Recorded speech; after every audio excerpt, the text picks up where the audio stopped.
नमस्कार, मैं हेना प्रसून बहुत बहुत स्वागत करती हूँ आप सबों का अपने चैनल हेना प्रसून एस्ट्रोलॉजी में। ज्योतिष के एक नए कार्यक्रम में आप सबों का स्वागत करते हुए मुझे बहुत खुशी हो रही है। और आइए जानते हैं आज के कार्यक्रम में नया क्या है।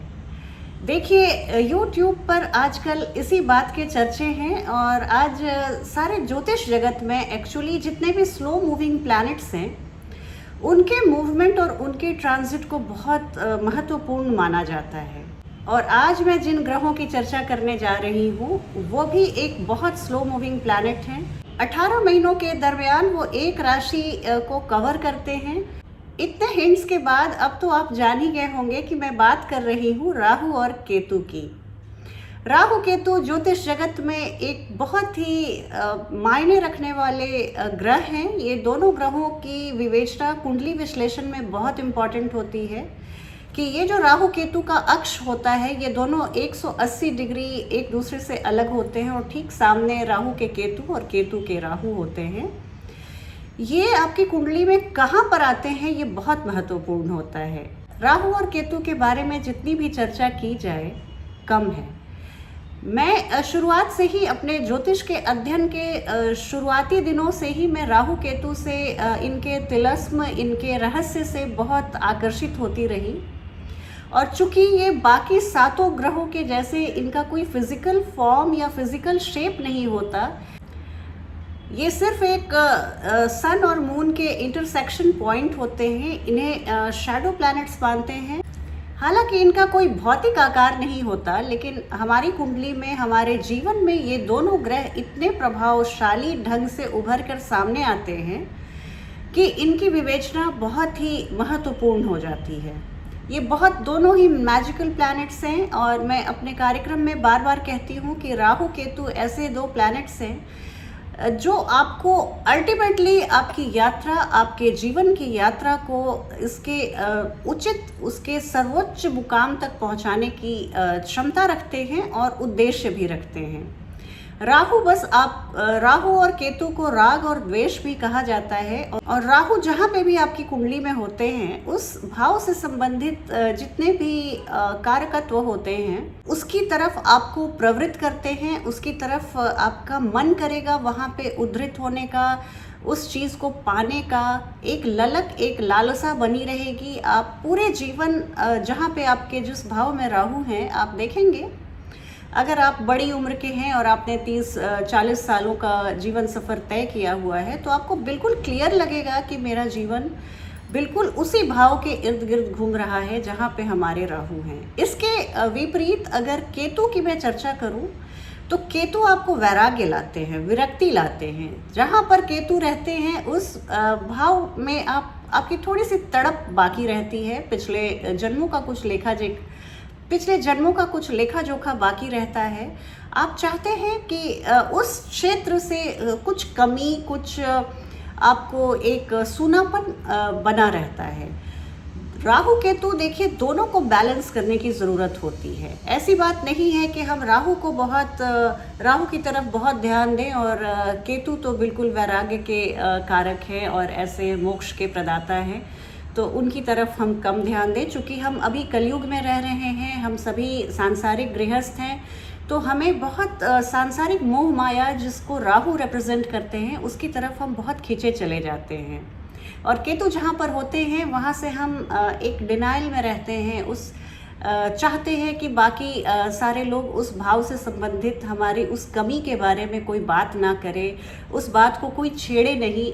इस तरह की मनोभावों से हम गुजरते हैं। देखिए, राहु केतु कहीं बाहर नहीं है, ये दोनों छाया ग्रह हैं और ये मून के दो नोड्स हैं। और जैसा कि हम सभी जानते हैं कि मून हमारे मन को रिप्रेजेंट करता है, हमारे मन का द्योतक है चंद्रमा। देखिए, कहने का तात्पर्य ये कि जो राहु केतु का द्वंद्व है वो और कहीं नहीं, हमारे मन में ही पूरे जीवन चलता रहता है। इस छोटी सी परिचर्चा के बाद मैं चाहूँगी कि मैं राहु केतु के ट्रांजिट जो 12 अप्रैल 2022 को होने वाला है उसके बारे में सभी राशियों पर क्या प्रभाव पड़ेगा उसकी चर्चा शुरू करूं। इसके पहले मैं आप सभी प्यारे दर्शकों से आग्रह करूंगी कि आप मेरे चैनल को सब्सक्राइब करें और अपने प्रेम और स्नेह को इसी तरह प्रदर्शित करते रहें। वीडियो पसंद आने पर लाइक करें और वीडियो के लिंक को अपने फ्रेंड्स और फैमिली में शेयर करें।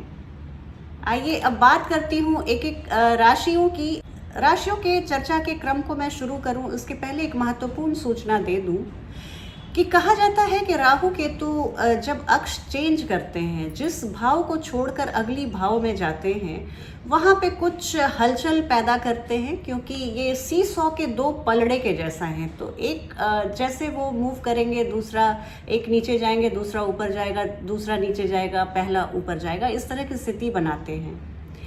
तो एक तो ये जहाँ से शिफ्ट हो रहे हैं, अभी वृषभ राशि से मेष राशि में जा रहे हैं। राहु केतु हमेशा रेट्रोग्रेड मोशन में चलते हैं, तो ये टॉरस से जेमिनी में ना जाकर टॉरस से एरीज में पीछे की ओर चल रहे हैं। तो जब ये शिफ्ट होते हैं उसके 1-1.5 महीने पहले से उस भाव से संबंधित थोड़ी सी हलचल आप महसूस कर रहे हैं। आपकी कुंडली में जहाँ जहाँ भी वृषभ राशि और वृश्चिक राशि होगी वहाँ पर थोड़ी सी हलचल आपको महसूस होगी। जीवन के उन क्षेत्रों से थोड़ी सी हलचल आपको महसूस होगी। एक और बहुत ज़रूरी बात बता दूं कि राहु जहाँ पर जाते हैं वो एक एम्पलीफायर है, एक उन एनर्जी को ऑगमेंट करते हैं, बढ़ाते हैं। वो एक लाउड स्पीकर के जैसे हैं, जहाँ पर आप धीरे से बोलें तो आपके स्वर को, आपकी ध्वनि को वो बहुत बढ़ाकर प्रेजेंट करते हैं। तो ये राहु की माया है, मायावी ग्रह माने भी जाते हैं। तो यहाँ पे आपके जहाँ पे एरीज आपकी कुंडली में जहाँ भी होगा उस भाव में जिस प्लैनेट के साथ है वहाँ पर उस भाव के कारकत्व को बढ़ाएंगे और उनके लॉर्ड्स की, और ये एरीज के लॉर्ड होते हैं मार्स। तो आप इस फलादेश को सुनने के पहले एक चीज़ ज़रूर ध्यान से देखिएगा कि आपकी कुंडली में मार्स कहाँ पर है और आपकी कुंडली में शुक्र कहाँ पर है, क्योंकि केतु फिर जाएंगे 7th साइन में लिब्रा में, और लिब्रा के लॉर्ड, लिब्रा के तुला राशि के स्वामी शुक्र होते हैं। तो इन दोनों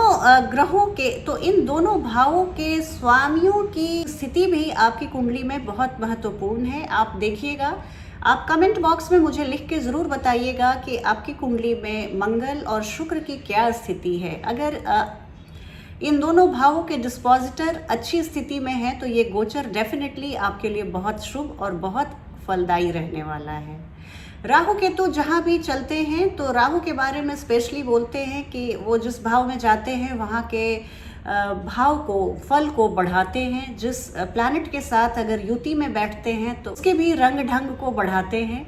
और इसके अलावा राहु जिन भावों से तीसरे, छठे, दशम और एकादश भाव में हैं उन भावों का भी बहुत बढ़ोतरी करते हैं।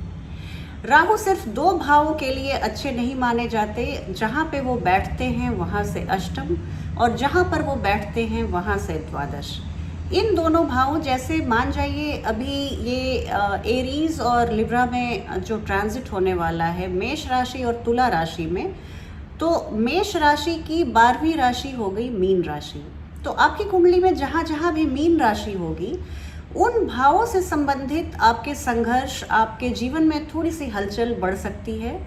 और जहाँ भी आपके स्कॉर्पियो साइन होगी जो अष्टम राशि है, वहाँ पर भी आपके जीवन में थोड़ी सी हलचल, थोड़ी परेशानी, थोड़ा संघर्ष बढ़ सकता है।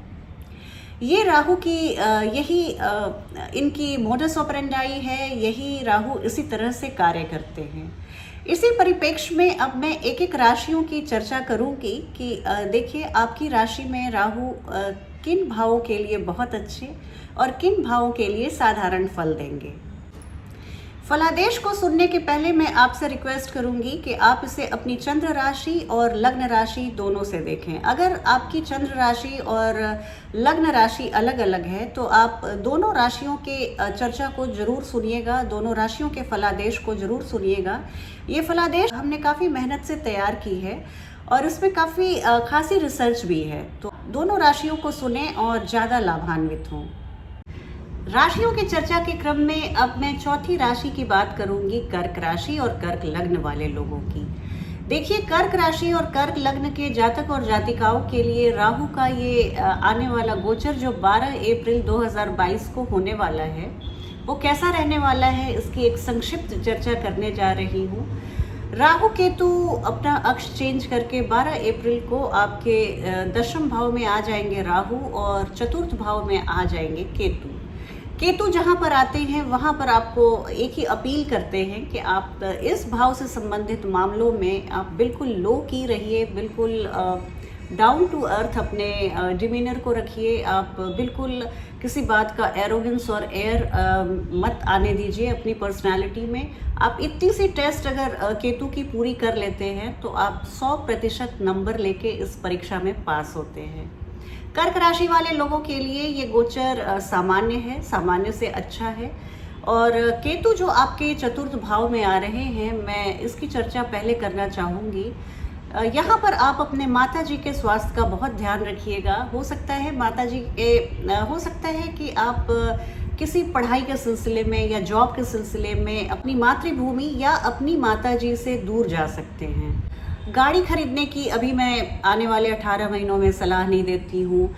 आप अगर रियल स्टेट प्रॉपर्टी में इन्वेस्ट करना चाहते थे, अपने लिए एक मकान या घर लेना चाहते थे, तो अगर आप रुक सकते हैं तो 18 महीनों के लिए मैं आपको रुकने की सलाह दूंगी। इसके अलावा मैं देख रही हूँ कि 4th हाउस एक्टिविटीज़ के इसको मेटरलाइज कराने के लिए, ये सारी खुशियों को इन सारी खुशियों का आनंद लेने के लिए आपको बस इस भाव से संबंधित सभी मामले में, जैसा मैंने बताया, आप बिल्कुल विनीत भाव से रहें, लो की मेंटेन करें। और यहाँ इस भाव में आप बहुत शिष्टाचार और पोलाइटनेस के साथ आगे बढ़ें। किसी भी बात के लिए किसी भी व्यक्ति से आपको मन मुटाव नहीं रखना है। माता जी के साथ स्पेशली अगर आपके संबंध तनावपूर्ण हैं तो यहाँ पर आपको केतु ये बताना चाहते हैं कि आप सब अतीत की कही सुनी बातों को आप मन से निकाल कर अपने माता पिता के लिए अगाध प्रेम और श्रद्धा का भाव बनाए रखें। तो इस तरह से अगर आप व्यवहार करेंगे तो आने वाले 18 महीने आपके लिए बहुत शानदार होने वाले हैं। अब बात करती हूँ राहु की। तो देखिए, राहु आपके दशम भाव में विराजित रहेंगे। ये एरीज और लिब्रा के एक्सिस पे दोनों ग्रह आ रहे हैं। आपका दशम भाव बहुत इम्पॉर्टेंट है कैंसेरियंस के लिए। देखिए, यहाँ पर इस भाव के स्वामी मंगल होते हैं। अगर आपकी कुंडली में मंगल वेल प्लेस्ड हैं, अगर आपकी कुंडली में बहुत अच्छी महादशा और अंतर्दशा चल रही है, राहु के मित्र हैं अगर वो ग्रह, आपके महादशानाथ और अंतर्दशानाथ अगर राहु के मित्र हैं, तो यकीन मानिए ये जो 18 महीने का सफ़र है आपके लिए बहुत अच्छा गुजरेगा। राहु 10th हाउस में आए हैं, आपको जॉब की बहुत बेहतरीन अपॉर्चुनिटीज़ लेकर आए हैं। और पिताजी के स्वास्थ्य में इम्प्रूवमेंट के साथ जो एक स्थिति बनती है वो है पिताजी के ऑफिस में उनके प्रमोशन की। आपकी किस्मत से आपके पिताजी लाभान्वित होते हुए दिख रहे हैं। राहु यहाँ पर आके आप दोनों को बहुत सारी अगाध खुशियाँ देने वाले हैं। इसके अलावा मैं देख रही हूँ कि आपकी इमेज, आपकी जो सोसाइटी में इमेज है, उसमें भी 4 चांद लगाने राहु आए हैं। अगर आपकी कोई राजनीतिक अभिलाषा है तो यकीन मानिए आपके राजनीतिक बड़े सपने इस गोचर काल के दौरान पूरे होने वाले हैं। राहु की स्थिति ट्रांजिट में और आपके बर्थ चार्ट में बहुत अच्छी होनी चाहिए। अगर आप राजनीतिक अभिलाषा रखते हैं, आप राजनीति के क्षेत्र में आगे बढ़ना चाहते हैं। यहाँ से अगर आप यहाँ से मैं ये भी देख रही हूँ कि अगर आप किसी फॉरेन बैंक में कार्यरत हैं, किसी मल्टीनेशनल कंपनी में कार्यरत हैं, या किसी भी तरह से आपके आय का जरिया विदेशी भूमि से जुड़ा हुआ है, आप भारत में रह के भी अगर आपकी आय डॉलर और यूरो में आती है, तो इस तरह से आपके लिए ये बहुत ही फेवरेबल स्थिति बनाएंगे राहु। यहाँ से आपको प्रचुर इनकम मैं देख रही हूँ। विदेशी भूमि से जुड़ा हुआ अगर आपका व्यापार है, व्यवसाय है, किसी भी तरह का रोजगार है, तो वहाँ मैं आपकी बम्पर सफलता देख रही हूँ। थोड़ी सी नींद में कमी आप महसूस कर सकते हैं। हॉस्पिटल्स के खर्चे में कटौती देख रही हूँ, आपको स्वास्थ्य लाभ करते हुए देख रही हूँ। और यहाँ छोटे भाई बहनों का गजब का सहयोग और समर्थन मिल रहा है। आप छोटी यात्राएं करते हुए इन 18 महीनों में मुझे बहुत दिख रहे हैं। पड़ोसियों के साथ आपके संबंध बहुत बेहतर हो रहे हैं और इस बात की मुझे बहुत खुशी है कि आपके पराक्रम में वृद्धि करेंगे राहु। यहाँ थर्ड हाउस एक्टिविटीज़, अगर आप राइटर हैं, पोएट हैं, तो ये आप मान के चलिए कि ये सफलता से भरा समय रहेगा। आपकी रचनाएं प्रकाशित होंगी और उसे बहुत वाहवाही मिलेगी और हो सकता है आपके द्वारा लिखित बुक्स बेस्ट सेलर की कैटेगरी में जाएं। ये भी हो सकता है कि आप छोटी मोटी धार्मिक यात्राएं भी करें। इसके अलावा सप्तम भाव को भी राहु बहुत अच्छे से प्रभावित करेंगे और यहाँ आप बिजनेस पार्टनरशिप में आपका अपर हैंड रहेगा। आपकी कही गई बातों को आपके सारे जो भी व्यापारिक साझेदार हैं वो मानते हुए दिखेंगे। आपकी तूती बजेगी और आपके द्वारा कहे गए सभी बातों को आपके व्यापारिक साझेदार, बिजनेस पार्टनर्स बहुत तरजीह देंगे, बहुत अहमियत देंगे और आपकी तरफ ही मुखातिब रहेंगे। शादीशुदा जीवन के लिए मैं थोड़ा सा तनाव देख रही हूँ। हो सकता है आप दोनों को बहुत समझदारी रखनी होगी इन 18 महीनों में अपने जीवन साथी के प्रति, और ये भी देखना होगा कि आप एक दूसरे के लिए किसी शक के शिकार ना हो। एक दूसरे पर अटूट प्रेम और अटूट विश्वास बनाए रखें। यहाँ पर अगर मैं बात करूँ तो देखिए, आपको कुछ आपने ऐसी डीप स्टडीज़ की है। अगर आप किसी भी क्षेत्र में डीप स्टडीज़ करते हैं, रिसर्च कर रहे हैं, रिसर्च स्कॉलर हैं, या आप इस तरह के ऑकल्ट साइंस में रुचि रखते हैं, पुनर्जन्म, आफ्टर लाइफ, योग, तंत्र, साधना, मंत्र, मेडिटेशन, इस तरह की बातों में आप इंटरेस्ट रखते हैं, तो ये इंटरेस्ट आने वाले 18 महीनों में मैं और बढ़ता हुआ देख रही हूँ। यहाँ से आपको मैं ऐसे धन लाभ को देख रही हूँ जिसे आपने नहीं कमाया। ये अनअर्न्ड इनकम में आप बिल्कुल जैसे आप इनहेरिटेंस, इंश्योरेंस, कमीशन, इस तरह की चीज़ें मैं आपके लिए अबाध गति से देख रही हूँ। पूरे 18 महीने आपके लिए स्थिति बहुत अच्छी बनी हुई है। आप इस क्षेत्र में, जैसा मैंने ये ऑकल्ट साइंस वाली बातें बताई, उस क्षेत्र में अगर आप आगे बढ़ते हैं, इवन ज्योतिष, अगर आप एस्ट्रोलॉजी सीख रहे हैं, आप लैंग्वेजेस सीख रहे हैं, ये सभी फैकल्टी 8th हाउस से कनेक्टेड है। और अगर आप इस तरह की बातें में इंटरेस्ट रखते हैं या कुछ आप कोर्स को करना चाह रहे हैं, तो यकीन मानिए ये आने वाले ये 18 महीने आपके लिए बहुत स्वर्णिम रहने वाले हैं, बहुत चमत्कारिक रहने वाले हैं। राहु के इस गोचर से आप को जो एक दो नेगेटिव इफेक्ट या इम्पैक्ट आपको मिल सकता है, जो भगवान न करे मिले, वो है कि थोड़ा सा आपको भाग्य में कमी दिख रही है। आप जिस काम को अपने लक के बदौलत बहुत आसानी से कर लेते थे, या आपको इस तरह की कोई उलझन इसके पहले नहीं हुई थी, वहाँ पे मैं देख रही हूँ कि थोड़ी बहुत आपको परेशानी, वो स्ट्रोक ऑफ लक को आप मिस करेंगे। आप ये चीज़ है। और आपके पिताजी के स्वास्थ्य के लिए आपको मैं बहुत सलाह दूंगी कि उनकी आप देख रेख कीजिएगा। अपने पिताजी के हेल्थ के लिए आप सजग रहिएगा और समय समय पर उन्हें चिकित्सक और डॉक्टर की सलाह के लिए, परामर्श के लिए उन्हें ले जाइएगा। एक जो आपके लिए और ऐसी स्थिति बन रही है, वो है आपके 5th हाउस मैटर के लिए। अगर आप प्रेम संबंध में थे, नए नए प्रेम संबंध में थे, तो आपको हो सकता है थोड़ा सा लगा, हो सकता है ऐसा आपको महसूस हो कि मैं थोड़ा छला गया हूँ, इस रिश्ते को मैंने ज़्यादा दिया है, मुझे रिटर्न कम मिल रहा है। इस तरह की आप में मैथमेटिकल कैलकुलेशन से आप गुजर सकते हैं। एक ब्रेकअप की संभावना बन सकती है। यहाँ पे आपको अपने प्रेमी युगल को मैं सलाह दूंगी कि ऐसे कैंसेरियंस जो लव लाइफ में अभी आगे बढ़ रहे हैं, उन्हें बहुत परस्पर प्रेम, विश्वास और स्नेह से एक दूसरे को डील करना चाहिए। आने वाले 18 महीने ये आपके लिए थोड़े से टेस्टिंग टाइम रहेंगे। यहाँ पर आप अपनी समझदारी से काम कीजिएगा और राहु जैसे एक छद्म क्रिएट करते हैं, इल्यूजन क्रिएट करते हैं, उस तरह की कोई स्थिति आपके रिश्तों को ओवर पावर ना कर पाए, इसका आप ध्यान रखिएगा। अगर आप स्टूडेंट्स हैं तो पढ़ाई से आप थोड़े से विमुख हो सकते हैं, पढ़ाई में आपका मन उचट सकता है, इस तरह की भी स्थिति आ सकती है। पूरे 18 महीने में शेयर मार्केट और स्टॉक मार्केट से दूरी बनाए रखने की निवेदन करूंगी और यहाँ पर आपको कुछ अचानक से लॉसेस इनकर कर सकते हैं आप। आज की वीडियो में इतना ही। चलती हूँ, आपसे बहुत जल्दी एक नई वीडियो में भेंट होगी। तब तक आप अपना ध्यान रखिए। जय हिंद, जय भारत।